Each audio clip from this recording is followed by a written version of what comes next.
Well, good evening and welcome to Tucker Carlson tonight. For months, Trump defenders have alleged that Robert Mueller's investigation is tainted with partisan politics. They've noted, for example, the strikingly high percentage of prosecutors on Mueller's team who are also major Democratic donors. The president himself has frequently echoed these charges, implying that the investigation is a partisan witch hunt concocted by his enemies to overturn last fall's election results, basically a coup. We haven't joined that chorus. Prosecutors, like military officers and surgeons, are trained to rise above their own politics in the service of duty. And that, in the absence of hard evidence to the contrary, it seemed wise to give this investigation the benefit of every doubt and wait for the outcome. We're Americans. We believe in the fair application of justice. We think that's what normally happens. Well, unfortunately, it's getting harder to maintain that faith. 2 days ago, news broke that a key figure in the Mueller investigation, a longtime FBI official named Peter Strzok, had been removed from his job for sending highly political text messages to his mistress, who's another FBI official. Apparently, those texts attacked President Trump and expressed affection for Hillary Clinton. Now, ordinarily, this would not rate a headline. Even career government officials are allowed to have political views. But this is no ordinary moment. Peter Strzok is at the very center of the two most politicized Justice Department cases in a generation. Strzok was, first of all, deeply involved in the investigation of Hillary Clinton's private email server last year.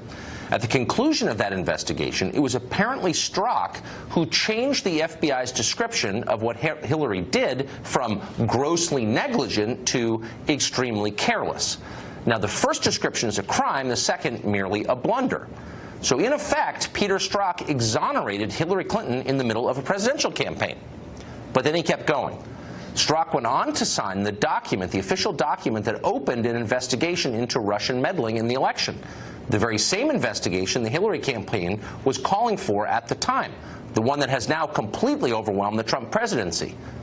And if that wasn't enough, it was also Peter Strzok who, according to news accounts this afternoon, oversaw the FBI's interviews in January with General Mike Flynn at the White House, the ones that resulted in Flynn pleading guilty to felony charges on Friday. Apparently, Flynn had no idea he was being interviewed, and that would explain why he didn't have a lawyer present. If true, that would qualify as trickery. It would be unethical. Again, like Zelig, Peter Strzok in the middle of it. So you can see why Strzok's politically charged text to his mistress might matter at this point. What exactly did Strzok say in those texts? We still don't know the answer to that because, for reasons it will not even explain, the FBI won't tell Congress.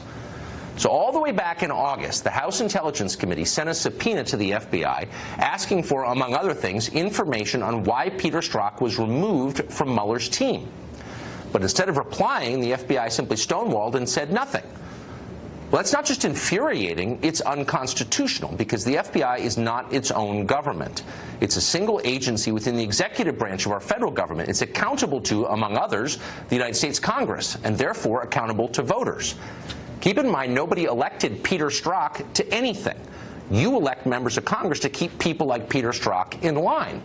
Now, when people like Peter Strzok decide that Congress has no power over them, they're giving you the finger, and they're threatening democracy. That should not be allowed. And yet, amazingly, it's common. It happens literally all the time in Washington. Last summer, for example, Congress sought basic information about the infamous Trump dossier. Did the FBI pay for it or part of it? Did FBI agents believe the contents or use them to drive their Russia investigation? These are basic and central questions, and yet the FBI just ignored them. They didn't feel like answering, and they rarely do. Back in 2015, two Islamic extremists attempted to shoot up a Muhammad cartoon contest in Garland, Texas. Remember that? Later, it emerged that an undercover FBI agent knew the two shooters personally and had even egged them on to, quote, tear up Texas. That agent even traveled with the terrorists to the scene at Garland, was present right before the attack, and tried to flee as it began. It's hard to believe that actually happened in America, but it did happen. You'd probably like to know why it happened, wouldn't you? Senator Ron Johnson of Wisconsin would like to know. He's repeatedly asked the FBI to explain why it shielded terrorists, how it could have failed to stop the shooting later. And yet he still doesn't know. Senator Johnson's requests repeatedly have been stonewalled by the FBI. A year before that, in 2014, Senator Tom Coburn of Oklahoma asked the Justice Department information about the gun that the Tsarnaev brothers used to kill a police officer right after the Boston bombing. He never received an answer to that question. We could go on. There are many examples of this, but the point is clear. The FBI is out of control, and not just in the Trump investigation, but much more broadly. An agency charged with enforcing the law clearly considers itself above the law, and that's a threat to you and every American, no matter who you voted for.